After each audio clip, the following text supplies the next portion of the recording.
안녕하세요. 여러분은 세탁소를 자주 이용하시나요? 예전에는 동네에서 자주 보였었죠. 아끼는 옷을 멋지게 주름 잡거나 관리하러도 다니고, 세탁기로 빨래하기 어려운 옷들을 드라이 클리닝 맡기러도 가죠. 예쁘고 멋있는 코트부터 화려하고 따뜻한 털이 뒤덮인 모피까지 정말 다양한 옷들을 맡기고는 합니다. 특히 예전에는 계절이 바뀔 때면 아이들이 입고 있던 교복 마이들이 줄줄이 들어오기도 했어요. 그럴 때면 아, 이제 동복이 끝났구나. 이제 여름이구나 하고 계절을 느낄 수도 있었죠. 또 몇몇 세탁소에서는 수선까지 해주고는 했어요. 단추가 떨어지거나 길이의 수정이 필요할 때 세탁소에 들르면 마치 재단사라도 된 것처럼 수선을 도와주고는 했죠. 특히 인상 깊은 손님도 있었어요. 그 당시 아주 젊은 청년이었는데요. 1년에 두세 번 정도는 정장 재킷의 단추를 수선하기 위해서 왔어요. 왜 매번 똑같은 정장의 단추를 다시 달려고 오나 너무 궁금해서 물어본 적이 있었는데요. 알고 보니 그 정장은 오래전 아버지께서 입으셨던 옷이라고 하더라고요. 한때 아버지께서 열심히 돈을 모아서 무척 품질이 좋은 정장을 핸드메이드로 맞추셨다고 하는데요. 너무 아끼던 옷이다 보니 중요한 날 한두 번 정도 입고 나중을 위해 아껴두셨다는군요. 그리고 이 청년이 성인이 되고 나서 아버지께서 돌아가시고 옷장을 정리하다 그 정장을 발견한 거예요. 어머니께 그러한 사연을 듣고 나니 차마 아버지의 애정이 가득 담긴 정장을 버릴 수가 없었다고 하더군요. 마침 자신도 취직 준비를 위해서 정장이 필요하던 차였고 슬쩍 걸쳐보니 몸에도 잘 맞았다고 해요. 그 후로는 마치 아버지에게 응원받는 듯한 마음으로 부적처럼 정장을 입고 다녔고 특히 중요한 면접이 있을 때마다 그 정장을 입고 참석했다고 해요. 취업은 누구에게나 힘든 일이고 세대가 거듭될수록 일자리를 찾기 쉽지 않다 보니 그 정장을 입을 일도 덩달아 많아졌죠. 긴장한 탓에 정장을 계속해서 열었다 닫았다 하고 정장 단추를 자꾸만 매만지게 되다 보니 자주 단추가 떨어지게 된 것이고요. 그 새로운 정장을 사입자니 뭔가 마음에 내키지 않아 오래된 아버지의 정장을 계속해서 단추를 다시 달고 다시 달면서 입었던 거예요. 그렇게 한 2년 정도 됐었나. 한동안 청년이 오지 않길래 이사라도 갔나 하는 생각을 하고 있었어요. 그런데 어느 날 그 청년이 가게로 들어오더라고요. 반갑게 인사를 하면서 그동안 잘 지냈냐고 인사를 나누는데 손에 웬 롤케이크를 하나 들고 와서 전해주더라고요. 이게 뭐냐고 물어봤더니 그동안 올 때마다 단추 예쁘게 달아주시고 가끔은 서비스라면서 공짜로 수선해 주셔서 너무 감사했다고 하네요. 그리고 덕분에 마침내 원하던 직장에 취직하게 됐다면서요. 좋은 직장에 들어가게 되면서 어머니와 함께 살던 오래되고 퀴퀴하던 집을 두고 회사 근처에 전세긴 하지만 말끔한 새 집도 구하게 됐다네요. 그래서 예전처럼 필요할 때마다 저희 세탁소를 들릴 수 없어 아쉽기는 하지만 그래도 언제든 수선할 일이 생기면 찾아오겠다고 인사를 하고 갔어요. 한창 어리게만 생각했던 청년이 이제는 번듯한 직장인이 되고 게다가 원하던 회사에 들어갔다고 하니 너무 축하할 일이었죠. 이제 동네에서도 오다 가다 마주치지 못해 아쉬움이 진하게 남지만 청년의 미래를 위해 내딛는 새로운 발걸음이니 저의 마음속 아쉬움은 뒤로 하고 청년의 미래를 응원해 주어야죠. 그날은 아내와 함께 저녁을 먹고 맛있는 롤케이크를 먹으며 이런저런 이야기를 나누었어요. 고마운 마음이 담겨서 그런지 여느 때보다 훨씬 맛이 좋더라고요. 저는 아내에게 수선 솜씨가 뛰어난 당신 덕분에 이런 고급빵도 먹어본다며 칭찬을 아끼지 않았어요. 아내는 비행기 태우지 말라며 부끄러워했지만 입은 활짝 웃고 있었죠. 그런데 정말 아내 기분 좋으라고만 하는 이야기가 아니에요. 제가 본 가장 수선 실력이 뛰어난 사람이거든요. 그 자그마한 손으로 얼마나 야무지게 실력을 뽐내는지 옆에서 보고 있으면 매번 감탄이 나올 정도예요. 미싱 솜씨는 물론이고 손바느질 솜씨도 엄청 야무졌어요. 눈대중은 또 얼마나 예리한지 손님들이 가져와서 제 키에 맞게 좀 잘라주세요 하면 이 정도면 되려나? 하고 접어서 갖다 대면 기가 막히게 딱 맞아떨어지거든요. 그 광경을 보면 손님들도 아주머니 눈썰미가 보통이 아니라며 대단하다며 돌아갔죠. 누가 뭐라 해도 아내의 재단 솜씨는 1등이었어요. 동네에서 이사를 한 분들도 다시 찾아올 만큼 일품이었죠. 이렇게 솜씨 좋은 아내를 만나게 된 것도 세탁소 덕분이었어요. 제가 어릴 때부터 저희 부모님은 세탁소를 운영하셨어요. 그러다 보니 머리가 굵어지면서 저 역시 매번 세탁소를 들러 일을 돕고는 했어요. 그러다 보니 자연스럽게 세탁소 일은 제가 가장 잘하는 일이었고, 좋아하는 일이고, 할 줄 아는 일이었죠. 다른 꿈을 찾거나 고민할 것도 없이 제가 어릴 때부터 아는 것은 세탁 일이었어요. 고등학교 졸업하고 나서 본격적으로 부모님을 도와 일을 시작했고, 군대 다녀와서는 연로하시고 몸이 안 좋아지신 아버지 대신 어머니와 함께 세탁 일을 했죠. 물론 부모님에 비하면 저는 아직 생초짜였던 터라 아버지는 손마디가 아프고 무릎이 아프신데도 불구하고 항상 가게에 나와 계셨어요. 제가 태어나기도 전에 만들어진 듯한 오래되고 낡은 의자에 앉아 옆에서 제가 일을 제대로 하나 못하나 항상 지켜보셨죠. 사실 저에게는 그만한 스승도 없었어요. 같은 일을 수십 년 하신 분이 옆에서 딱 붙어 가르쳐 주시니 제 실력이 어디 도망갈 수도 없었죠. 오랜 세탁 경력으로 실력이 출중한 장인에게 직접 배웠으니 저도 기본기부터 일 하나는 제대로 배웠다고 할 수 있죠. 그때 당시 저희 가게는 세탁일만 했어요. 저희 어머니는 바느질이나 수선 쪽은 영 손재주가 없으셨거든요. 그래서 저희 가게 바로 옆에는 이모가 수선집을 운영하고 있었어요. 제가 20대 중반쯤 이모는 가게에 일손이 부족해서 수선 일을 도와줄 사람을 구하게 되었죠. 그때 이모의 일을 도와주러 온 참한 아가씨가 있었는데 그게 바로 지금의 아내였어요. 처음 일하러 온 날부터 인사를 하러 갔는데 사람이 어찌나 곱던지 눈을 뗄 수가 없었죠. 하도 넋을 놓고 봐서 이모는 아이고 순영이 이 녀석아 아가씨 얼굴 닳겠다 닳겠어 하며 핀잔을 주기도 했어요. 저희 가게는 손님들에게 세탁물과 수선할 옷을 받아서 수선할 옷들과 그 내용을 이모네 가게로 가져다 주었어요. 가끔 수선집이라는 간판만 보고 바로 이모네 가게로 가는 사람들도 있지만 다들 겸사겸사 세탁물 맡기는 김에 우리 집에서 이거는 단추를 달아달라. 이것은 옆구리가 터졌다 하고 이야기를 하고 가셨어요. 원래는 어머니께서 수선할 옷을 가져다 주는 김에 이모랑 차도 마시고 수다도 떨기 위해서 자주 가셨는데요. 예쁜 아가씨가 일하러 온 다음부터는 어머니가 가시기 전에 제가 먼저 옷가지를 들고 수선집에 가고는 했어요. 하도 제가 티나게 수선집 문지방이 닳도록 들락거리자 이모는 가끔 일부러 과일이나 떡을 가져다 주라며 아가씨에게 시켜 세탁소로 보내기도 했죠. 그때 그 아가씨도 제가 싫은 것은 아니었는지 옷을 들고 갈 때면 항상 먼저 말을 걸어주고는 했어요. 오늘은 날씨가 좋다거나 이따 비가 온다고 들었다거나 라디오에서 무슨 노래가 나왔는데 좋아하는 노래라며 사소한 이야기들을 하면서 대화를 주고받고는 했죠. 그리고 1년 정도 뒤 연세가 많으시던 아버지께서는 처음에는 거동을 힘들어 하시다가 나중에는 기력이 없으시다가 결국 세상을 떠나셨어요. 저야 저희 아버지니까 당연히 상주로서 3일 내내 자리를 지켰지만 그 예쁜 아가씨도 제 옆에서 계속 자리를 지키더라고요. 며칠 내내 피곤할 텐데 내색도 안 하고 음식을 나르고 정리하고 저희 어머니랑 이모 식사까지 챙기는 모습을 보니 이 사람이랑 꼭 결혼해야겠다 싶은 생각이 들었어요. 이렇게 힘들고 어려운 때에 의지가 되어주고 힘을 보태주는 사람이라면 무슨 일을 함께 해도 해나갈 수 있겠다 싶었거든요. 그 다음 해 저희는 결혼했고 건물주가 저희 가게 자리에 다른 가게를 차릴 거라고 나가달라고 하더군요.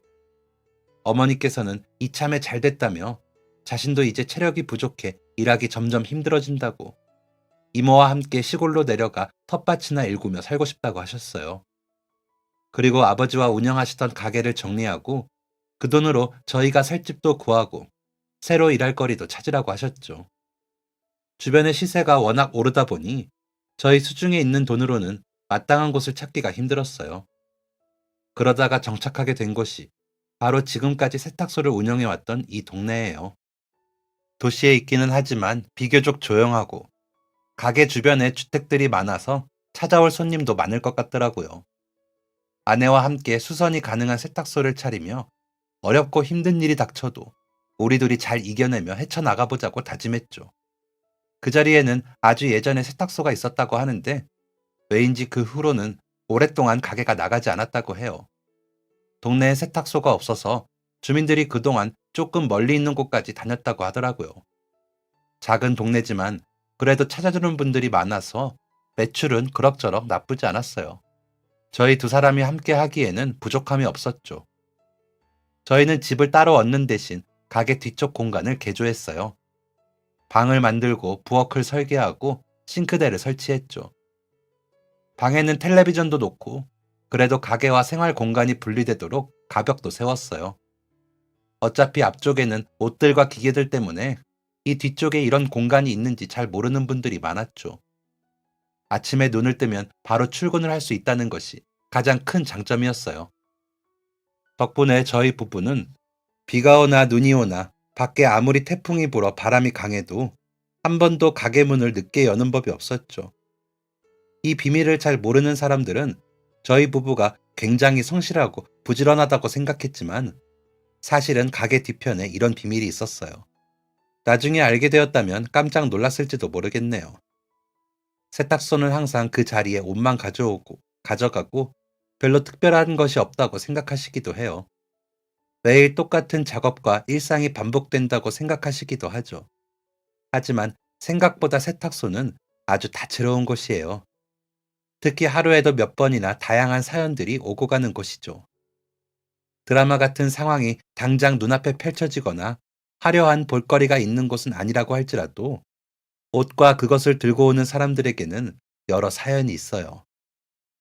저희 동네에는 한 어르신이 계셨어요. 아내와 사이가 무척이나 좋았다고 하던 분이었는데 아내가 돌아가신 후 집에서 잘 나오지 않으신다고 하더라고요. 하지만 그런 할아버님에게도 변화가 생겼어요. 어느 날 할아버지께서 여자아이 교복과 젊은 여자가 입을 법한 코트와 정장을 들고 오시더라고요. 워낙 외출이 잦은 분이 아니셨던 터라 저도 가끔 이야기만 들었지 실제로 뵙는 것은 처음이었어요. 할아버님께서는 깔끔하게 잘 부탁한다며 옷을 맡기고 가셨죠. 그 후로 꽤 자주 할아버지께서는 교복이나 코트, 정장, 스커트 등을 가지고 세탁소에 방문했어요. 그리고 날이 갈수록 얼굴의 표정도 좋아지셨죠. 무슨 일일까 궁금하기는 했지만 개인사를 너무 들추는 것도 예의가 아닐 수 있겠다 싶어 저는 맡기시는 옷을 열심히 관리해드리기만 했어요. 그리고 나중에 알고 보니 할아버지 댁에 딸과 손녀가 와 있다고 하더라고요. 할아버지가 맡기신 옷을 젊은 여성분이 찾으러 와서 알게 되었어요. 자신이 옷을 맡긴 할아버님의 딸이라고 하더라고요. 그분은 원래 다른 지역에서 살고 있었는데 어머니가 돌아가신 후 힘들어하는 아버지를 보고 이 동네로 이사를 오기로 결심했다는군요. 남편은 직장 생활 때문에 당장 이사를 할 수는 없어 오녀가 할아버지 댁으로 이사를 온 거였어요. 따님도 일을 하는 직장인이었는데 할아버님께서 아내가 돌아가신 후 외출을 너무 하지 않으시니 일부러 옷을 세탁소에 좀 맡겨달라며 부탁을 하셨다고 하더라고요. 옷을 맡기고 찾아오면서 어쩔 수 없이 외출을 하셔야 했고 또 찾아온 옷을 보고 손녀딸이 너무 고마워하는 모습을 보니 나중에는 할아버지께서 부탁하지 않아도 혼자서 세탁소를 왔다 갔다 하셨다고 해요. 기뻐하는 손녀와 딸의 모습을 보기 위해서요. 그 후로 그 할아버님은 종종 동네에서 따님과 손녀와 함께 다니는 모습을 볼 수 있었어요. 때로는 따님과 둘이 산책하시기도 하고 학교가 끝나는 손녀딸을 데리러 다녀오시기도 하더라고요. 그동안 같은 동네 살아도 얼굴 뵙기 참 힘든 분이었는데 이제는 동네에서 얼굴도 자주 뵐 수 있고 마주칠 때마다 표정도 예전보다 훨씬 밝아지셨어요. 또 세탁소에서는 사람들의 옷으로 그 사람을 알게 되는 경우도 있어요. 교복이나 유니폼처럼 어떤 일을 하는지 유추할 수 있는 옷들도 있고 또 어떤 옷들은 그 사람의 평소 습관 같은 것을 말해주기도 하거든요. 이 사람은 땀이 많구나. 이 사람은 팔꿈치를 자주 책상에 올리고 있구나. 이분은 걸을 때 발목 안쪽을 스치면서 걷는구나. 바지 길이가 본인의 키보다 길구나 등등. 그 사람을 알 수 있는 부분들도 엄청 많아요. 그러다 보니 옷에는 사람들의 사연이 있고 사람들의 사연에는 또 옷이 있죠. 그래서 세탁소 일이 한자리에 계속 반복되는 작업이라 지루하고 심심할 것 같지만서도 늘 그렇지만은 않아요. 그리고 세탁소를 떠올리시면 물건을 주머니에서 빼는 것을 잃어버린 경험들이 있으실 거예요. 하도 이런 경우가 자주 있다 보니 저는 세탁을 하기 전에 꼭 주머니를 확인하고 작업을 시작해요. 혹시나 물건이 망가져서 못 쓰게 되는 일들이 있으면 안 되니까요. 가끔 손님이 많지 않을 때면 접수를 받을 때 바로 주머니를 한 번씩 확인하고 손님을 보내기도 하는데요. 정말 재밌는 사연도 있어요. 하루는 한 아이가 자기 엄마랑 같이 교복 마이를 맡기러 왔는데요. 마침 손님이 별로 없던 때라 주머니 안에 뭐가 있는지 확인하려고 뒤적거리다가 마이 안주머니에서 웬 종이가 나오더라고요. 저는 아무 생각 없이 그 종이를 꺼냈는데 알고 보니 바로 성적표였어요. 성적이 잘 나오지 못해서 혼날까봐 교복 마이에 숨겨둔 채 어머니한테는 성적표가 안 나왔다고 거짓말을 했다고 하는데요. 거기 넣어둔 것을 그만 깜빡하고 어머니랑 같이 옷을 맡기러 온 거죠. 그 종이가 나오자마자 학생의 얼굴은 사색이 되고 어머니도 그걸 보자마자 얼굴이 불그락 푸르락해지더니 야무지게 등짝을 한 대 쫙 때리고는 너 이 녀석 학교에서 뭐가 고장나서 성적표 이번에 안 나온다더니 너 이러면서 소리를 치시는데 아이고 그 학생과 어머니에게는 너무나 당혹스럽고 큰일 난 사건이었겠지만 그것을 보는 제 입장에서는 황당하고 웃음이 나더라고요. 결국 성적표는 어머니 손에 쥐어지게 되고 아마 집에 가서도 혼나지 않았을까 싶네요. 주머니에서 무엇인가를 발견하는 중에는 엄청나게 큰 사건도 있었어요. 몇 년 전 매우 무더운 여름이었죠. 날이 너무도 더워서 고생이었는데 가게 처음 시작할 때부터 샀던 에어컨이 너무 오래되어서 그만 운명을 달리하고 말았어요. 버튼을 눌러도 켜질 듯 하다가 금세 꺼지고를 반복하더라고요. 결국 수리하려고 기사님을 모셨는데 상태를 보더니 이렇게 오래된 제품은 부품 찾기도 힘들고 부품을 찾아도 고치는데도 3, 4주는 있어야 하고 비용도 엄청나게 든다고 하더라고요. 지금 한창 더운 여름에 틀어야 할 녀석인데 몇 주씩 고치느라 쓰지도 못하면 어차피 있으나 없으나 의미가 없다면서 이왕이면 하나 사는 게 낫다고 하시더라고요. 요즘은 인터넷으로 알아보면 저렴한 제품들도 많다고요. 그런데 저희 부부는 인터넷 쇼핑에 해박한 편이 아니라서 어떻게 저렴하고 좋은 것을 찾아야 하는지, 그리고 어떻게 결제하고 배송을 해야 하는지 영 어렵더라고요. 또 매장에 직접 가서 보니 아무리 저렴하다고 해도 가격이 만만치 않았어요. 아내랑 이야기를 나눠보니 너무 부담스러운 가격이라서 일단 버틸 수 있는 데까지 선풍기로 버텨보자 결론을 지었죠. 그렇게 너무 더워서 땀을 줄줄 흘리면서 일하고 있는데 세탁소는 옷도 가득하고 기기에서 나는 열 때문에 더 덥거든요. 제가 웬만하면 평소 잘 입지도 않는 반바지까지 입었으니 말 다 한 거죠. 그때 마침 나이가 지긋한 신사분께서 양복 몇 벌을 드라이 클리닝 맡기신다고 부탁하시더라고요. 날도 너무 덥고 가게 안도 더운데 손님들 오래 계시게 하면 다들 힘드니까 최대한 빨리 보내드리려고 성함이랑 연락처만 받고 얼른 보내드렸어요. 그날은 앞서 밀린 세탁물들도 많아서 빨리빨리 일하고 나니 거의 저녁이 되었더라고요. 그제야 낮에 오신 신사분의 정장을 드라이하기 위해서 손에 집었는데 주머니에서 뭔가 이상한 형태가 만져졌어요. 이게 뭔가 싶어서 속주머니를 뒤져보니 웬 두꺼운 봉투가 나오더라고요. 두툼하게 들어있는 봉투를 보니 5만 원권이 가득 들어있었어요. 한 손에 겨우 잡힐 정도로 두툼하게 지폐로 가득 채워진 봉투였는데 보자마자 식은땀이 나더라고요. 그렇게 큰 돈을 현금으로 보는 게 거의 처음인 것 같았어요. 뒷정리를 돕던 아내도 그 돈 뭉치를 보더니 에구머니나 하면서 깜짝 놀라더라고요. 여보, 이게 다 무슨 돈이야? 경찰서에 가야 하나? 깜짝 놀라 물어보는 아내에게 저는 낮에 다녀가신 신사분이 정장을 맡겼는데 제 킷의 안주머니에서 나왔다고 이야기해줬어요. 이렇게 큰 돈이 없어졌는데 아직까지 찾으러 오시지도 않고 연락도 없으시다니 이게 진짜 신사분 돈이 맞나 싶은 생각도 들었어요. 그리고 잠깐 고민하게 됐어요. 이렇게 많은 현금 뭉치를 왜 들고 다니시는지, 이걸 신사분께 돌려드려야 할지, 아니면 혹시 이 돈이 뭔가 위험한 돈이라 경찰에 찾아가야 할지 이런저런 생각이 들었죠. 하지만 당장 이 돈은 그분의 주머니에서 나온 것이고 어디서 잃어버렸는지를 몰라 연락을 못하고 계신 걸 수도 있으니 그분께 돌려드리는 게 맞겠다고 생각했어요. 그리고 오늘은 일단 밤이 늦었으니 내일 아침 일찍 연락을 드리자 싶었어요.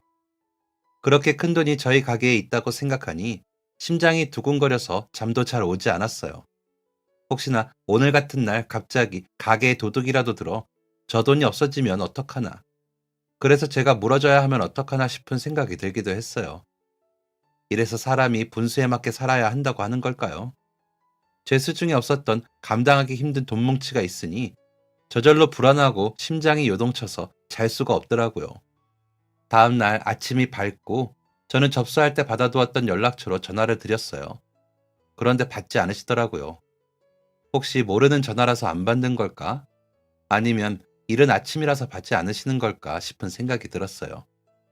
그래서 이따가 다시 걸어보자고 생각했어요. 그리고 오후쯤 다시 전화를 드렸어요.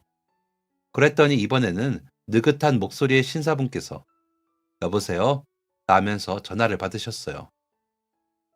예, 안녕하세요. 여기 세탁소인데요. 아, 드라이가 벌써 다 끝났나요?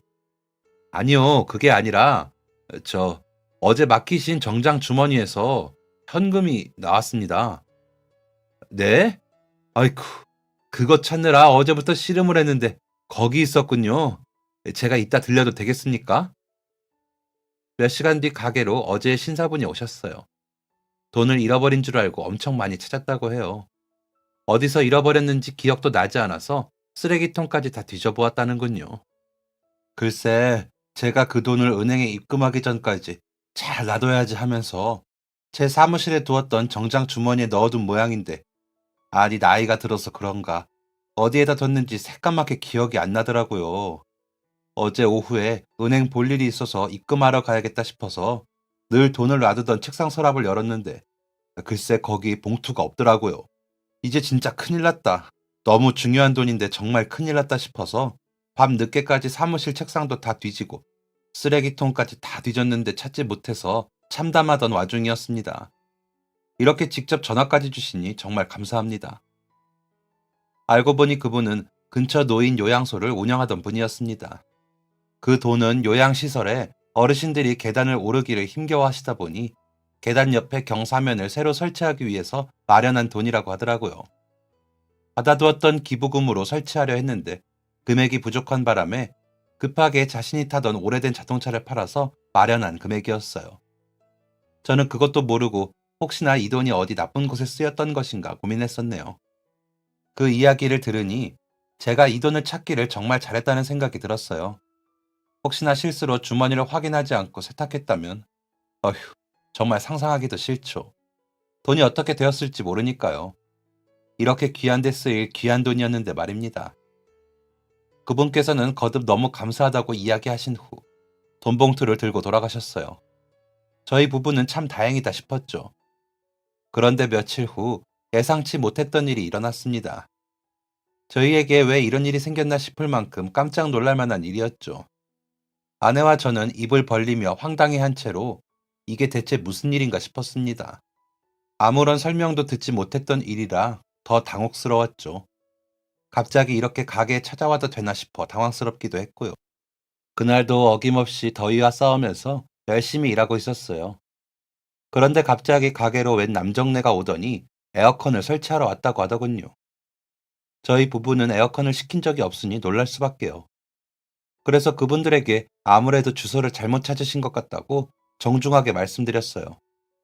그랬더니 기사님께서 저희 가게 주소를 이야기하시며 여기 주소지가 맞지 않냐고 물으시는 겁니다. 저희 세탁소 이름까지 이야기하시면서 분명히 여기로 배달해달라고 했다는군요. 기사님께서 얘기하는 가게 이름도 주소도 모두 저희 세탁소가 맞았어요. 이게 대체 무슨 일인가 싶었지만 어쨌든 저희가 주문한 게 아니었기 때문에 함부로 받을 수도 없었죠. 그랬더니 기사님께서 그럼 다시 한번 확인을 해보겠다며 연락하시더라고요. 그리고 전화를 끝내시더니 기사님께서는 분명 주소지도 상호도 여기가 맞다고 하시더라고요. 저희 부부가 여전히 황당한 얼굴을 하고 있자 갑자기 낯이 익은 이름을 이야기하시며 그분이 꼭 여기로 배달해달라고 부탁하셨다고 말씀하셨어요. 그제야 저는 그 이름을 듣고 어쩌다 새 에어컨이 저희 가게로 왔는지 이해할 수 있었죠. 기사님께서 말씀하신 그 이름은 얼마 전 제가 돈봉투를 찾아드렸던 그 신사분이셨어요. 드라이를 맡기실 때 성함과 연락처를 물어본 데다가 그렇게 강렬한 추억이 있어 더욱 기억에 남았죠. 저희 부부는 그제야 왜 새 에어컨이 저희 가게로 온 줄 알게 되었고 그분이 어떤 마음으로 보내주셨는지도 알 것 같았어요. 그래도 한두 푼이 드는 것도 아닌데 이렇게 받기에는 너무 부담스럽다고 느껴 저는 다시 한번 그분께 연락을 드렸습니다. 예, 안녕하셨어요. 보내주신 에어컨을 받았는데 저희에게 너무 과분합니다.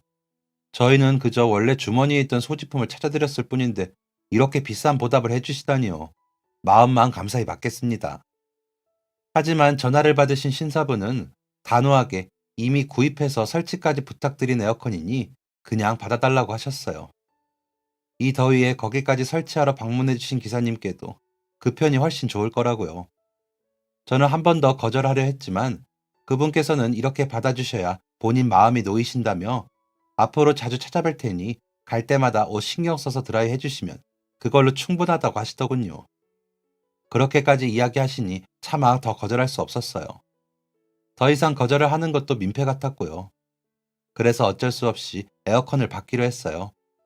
신사분에게는 몇 번이나 감사하다는 인사를 드린 후 전화를 끊었죠.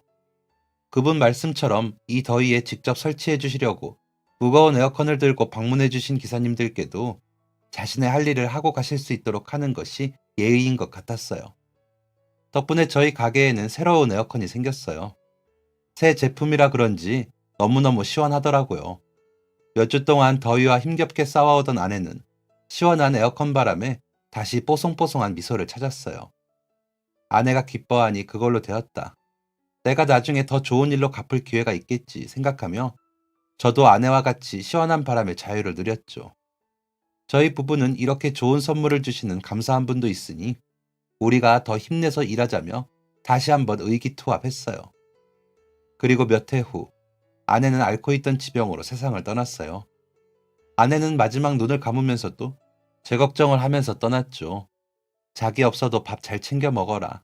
열심히 살아라. 아프지 말아라. 자기 따라온다고 혹여나 나쁜 생각은 절대 하지 말라며 신신당부했어요. 마지막까지 제 걱정을 해주는 아내가 떠나자 세탁소는 텅 빈 것 같았어요.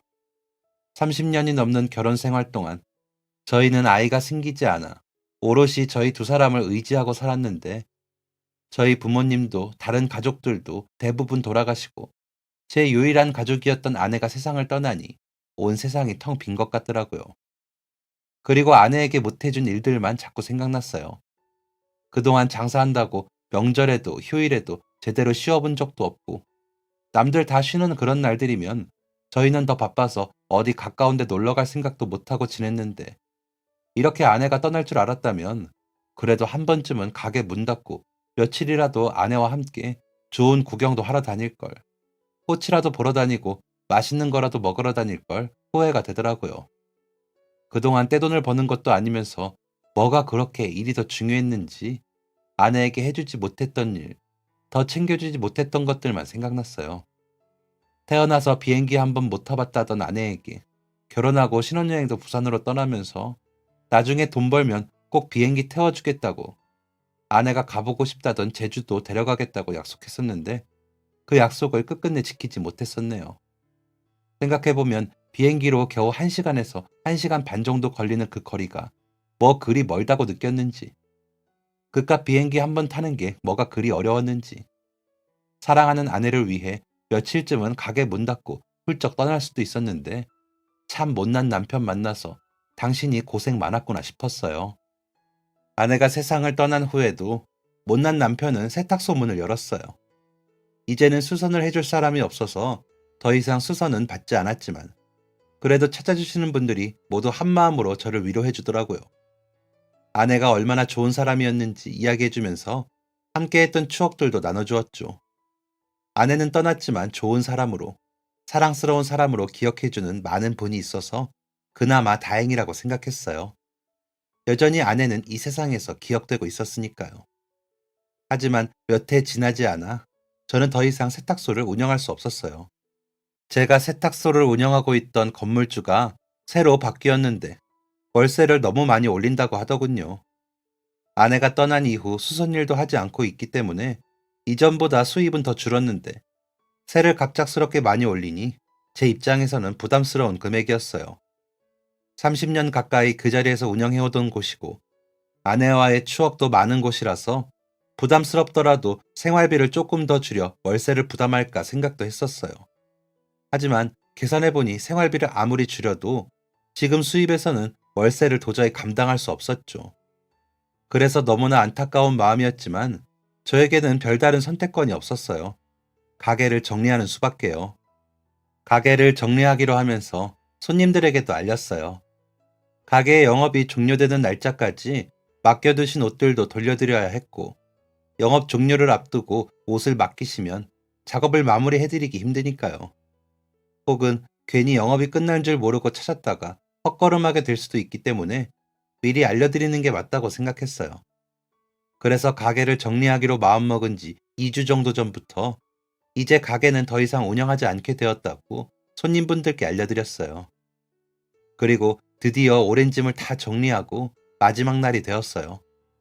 사용하던 에어컨은 비교적 새 상품이라서 근처 공부방 아이들을 위해서 기부했어요. 공부방 선생님들이 덕분에 아이들이 시원하게 공부할 수 있겠다며 너무 좋아하시더라고요. 아이들도 기뻐하면서 감사하다고 인사했어요.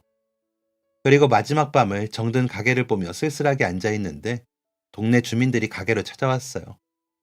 이 많은 분이 여기에 어쩐 일인가 싶어 봤더니 웬 케이크랑 선물 보따리들 그리고 봉투를 들고 오셨더라고요. 이게 다 뭡니까? 제가 물었더니 그분들께서 우리 세탁소가 마지막이라 준비한 선물이라며 내미시더라고요. 그동안 우리 세탁소를 이용하면서 너무 좋은 추억도 많았고 저희 부부가 항상 친절하고 다정하게 대해주셔서 힘들 때 힘을 얻은 적도 있고 따뜻하게 위로를 받은 적도 있다고요.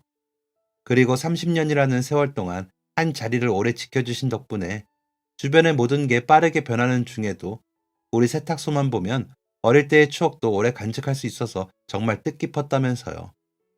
저마다 저희와 특별한 추억이 있는 분들도 이야기를 해주셨어요.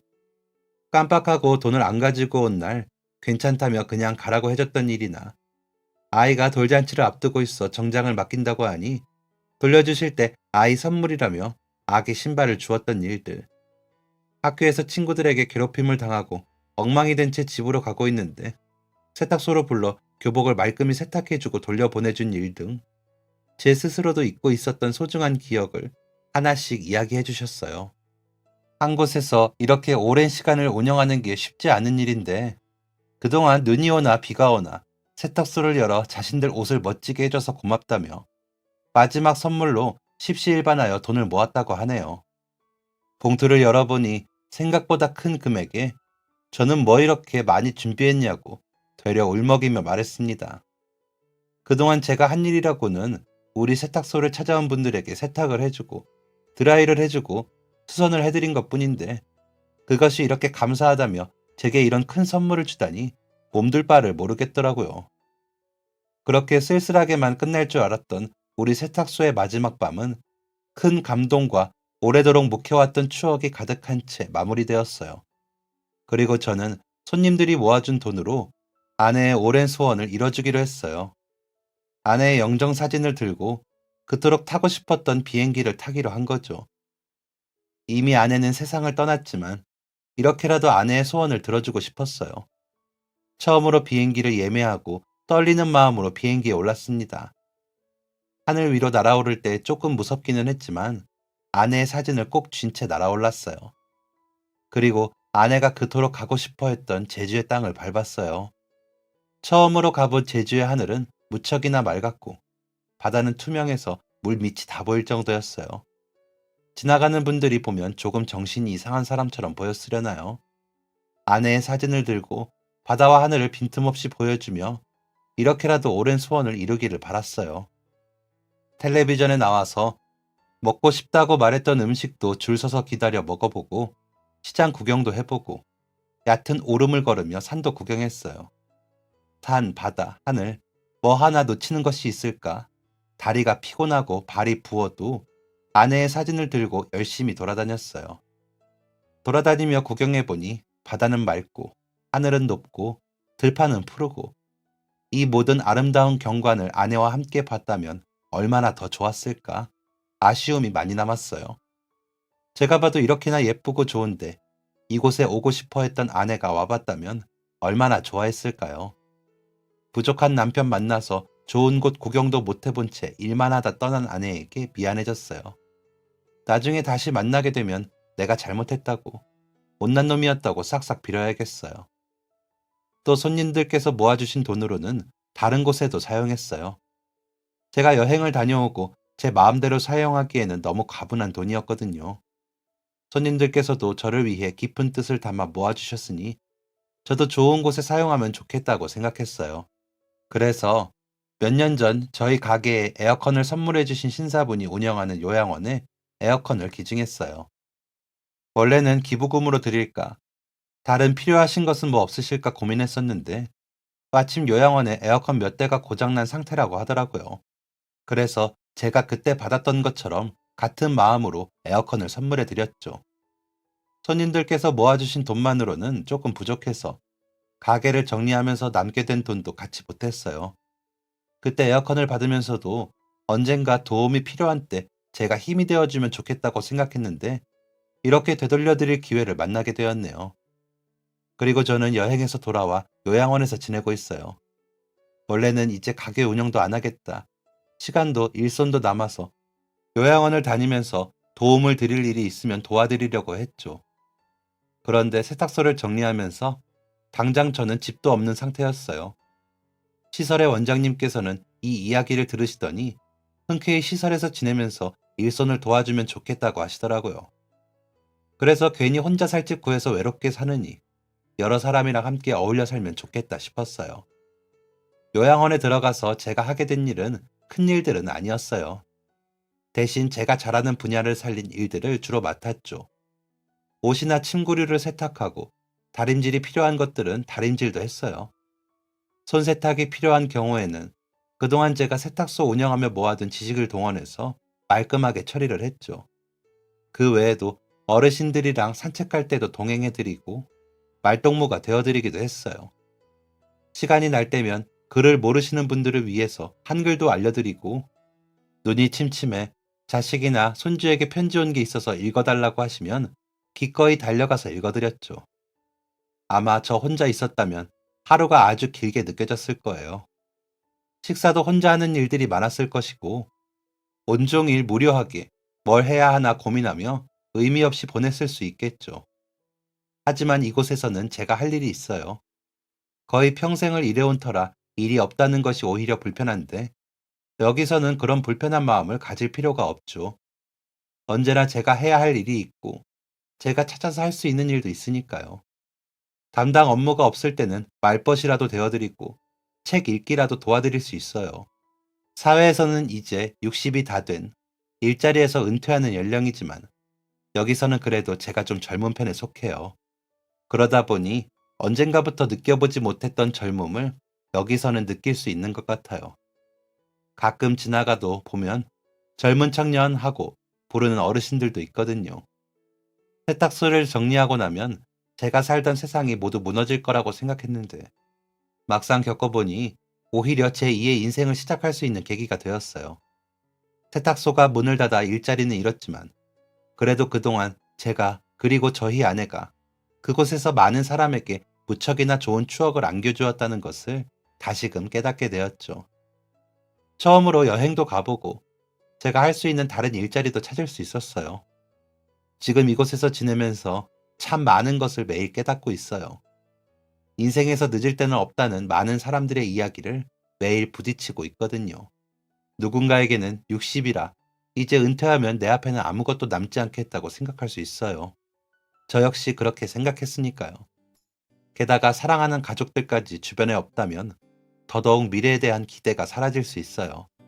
하지만 여전히 누군가에게 60이란 나이는 아주 젊은 나이예요. 그리고 누군가는 60을 먹은 사람에게도 도움이 필요할 수 있죠. 그러니 혹시나 나이 때문에 무엇이든 늦었다고 생각한다면 주변을 둘러보고 내가 할 수 있는 아주 작은 일부터 찾아보세요. 누군가의 잃어버린 물건을 찾아주는 작은 친절이라도 나중에 어떻게 돌아올지 모르니까요. 모두 오늘 이 순간이 내 삶에서 가장 젊다는 것을 잊지 말고 지금 이 순간을 행복하고 의미 있게 보냈으면 좋겠어요. 지금까지 사연 들어주셔서 감사합니다. 사연이 재밌으셨다면 구독과 좋아요를 눌러주세요. 감사합니다. 안녕히 계세요.